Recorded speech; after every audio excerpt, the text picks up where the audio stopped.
Hello bachcho, let's see the question. The question says that ABCD is a square of side 4 cm. If E is a point in the interior of the square such that triangle CED is equilateral, then find the area of triangle ACE in centimeter square. Options are 2 into root 3 minus 1, 4 into root 3 minus 1, 6 into root 3 minus 1, 8 into root 3 minus 1. Okay, तो इस question में हमें क्या दे रखा है? हमें एक square दे रखा है. सपोज ये हमारे पास एक स्क्वायर है A B C D.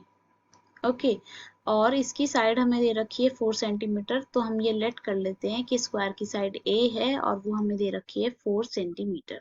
Okay, और हमें बोला है कि स्क्वायर की इंटीरियर पर कोई पॉइंट ई है जिसकी वजह से ट्राइंगल CED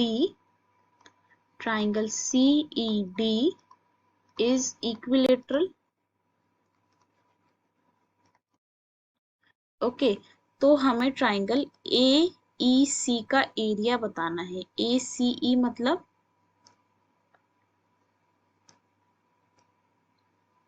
ये जो हमारे पास ट्राइंगल बनेगा इसका हमें एरिया बताना है.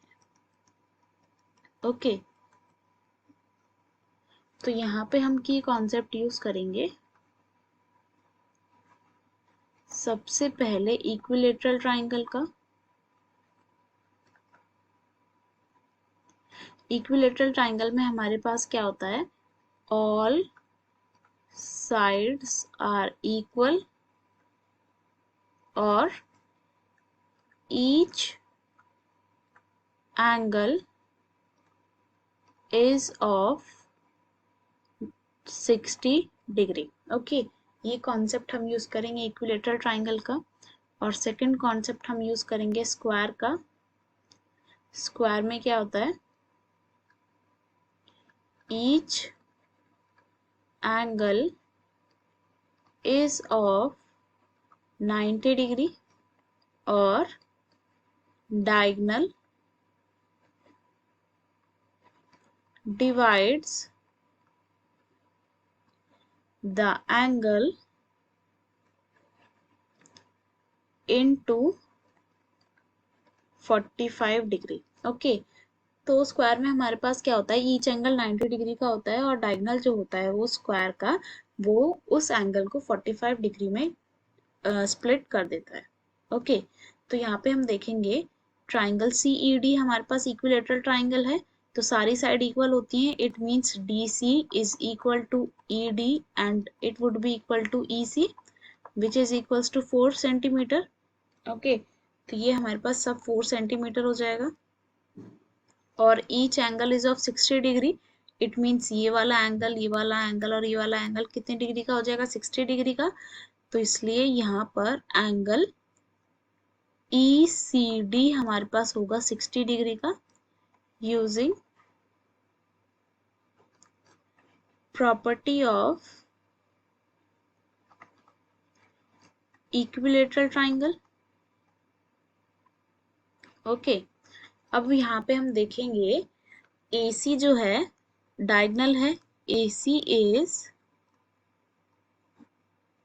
Diagonal of square ABCD. और हमने देखा था जो डायगोनल है वो एंगल को 45 डिग्री में डिवाइड कर देता है.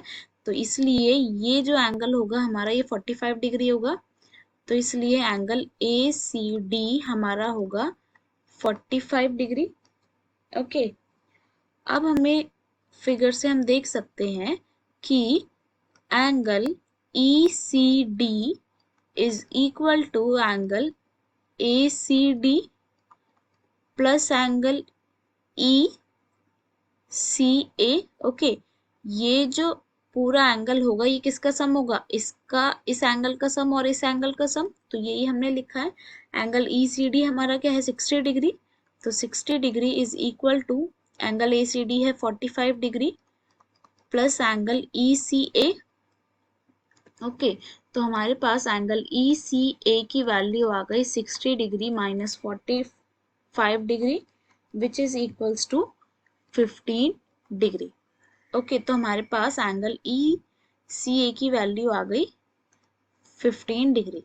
अब हम क्या करेंगे, एक परपेंडिकुलर ड्रॉ करेंगे पॉइंट ई से ए सी पर। ये हमने एक परपेंडिकुलर ड्रॉ किया है।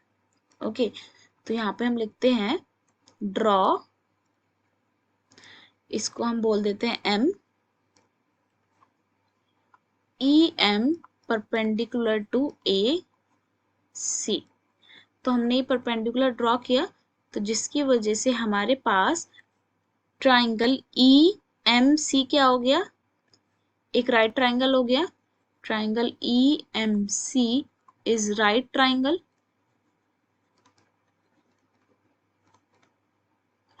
और इस राइट ट्राइंगल में हम क्या लगा सकते हैं, साइन थीटा ट्रिग्नोमेट्रिक रेशियोज लगा सकते हैं। और यहाँ पे हमें पता है, यहाँ पे हम की कॉन्सेप्ट यूज करेंगे साइन थीटा का, और साइन थीटा होता है हमारे पास परपेंडिकुलर अपॉन हाइपोटेन्यूज। ओके, तो यहाँ पे हम साइन, इसको बोल देते हैं, ये हमारे पास 15 डिग्री है, हमने अभी निकाला है, तो साइन 15 डिग्री की हम वैल्यू निकालेंगे। तो साइन 15 डिग्री परपेंडिकुलर हाइपोटेन्यूज, तो इस एंगल के लिए परपेंडिकुलर क्या हो जाएगा ई एम, और हाइपोटेन्यूज क्या हो जाएगी ई सी। तो sine 15 degree is equal to E M upon E C, और ई सी की वैल्यू हमें 4 दे रखी है क्योंकि एक इक्विलेटरल ट्राइंगल है। और हमारे पास साइन 15 डिग्री की वैल्यू होती है √3 माइनस 1 अपॉन 2√2। तो ये वैल्यूज हम पुट करेंगे, तो √3 minus 1 upon 2√2 is equal to E M upon E C की वैल्यू 4, ये 2 टाइम्स कैंसिल। ओके, तो हमारे पास ई एम की वैल्यू आएगी 2 इंटू √3 माइनस 1 अपॉन √2। ओके, और ये हमारे पास यहाँ पे कैंसिल हो जाएगा √2, तो ई एम की वैल्यू आएगी हमारी √2 इंटू √3 माइनस 1। ओके, अब हमारे पास क्या है, ए सी हमारे पास डायगोनल है। ओके, और यहाँ पे हम यूज करेंगे की कॉन्सेप्ट डायगोनल का।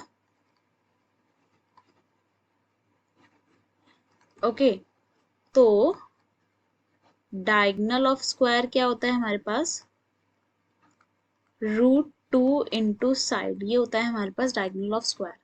तो ए सी जो है वो डायगोनल है स्क्वायर का, तो ए सी क्या हो जाएगा √2 इंटू ए, क्योंकि ए हमने साइड ली थी और ए की वैल्यू हमें 4 दे रखी है, तो ए सी की वैल्यू हो जाएगी हमारे पास 4√2 ओके सेंटीमीटर।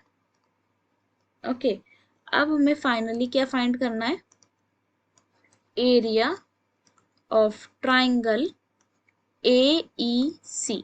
ओके, और यहाँ पे हम की कॉन्सेप्ट यूज करेंगे एरिया ऑफ ट्राइंगल का, और एरिया ऑफ ट्राइंगल होता है हमारे पास half into base into height.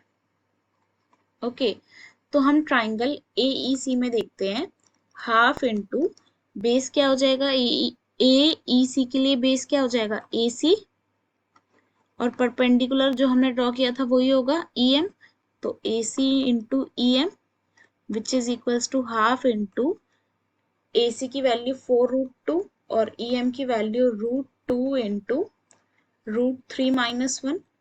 Okay, √2 into √2 2, तो ये √2 इंटू √2 से ये 2 कैंसिल, तो हमारे पास जो वैल्यू आएगी वो आएगी 4 इंटू √3 माइनस 1। ओके, तो हमारे पास फाइनली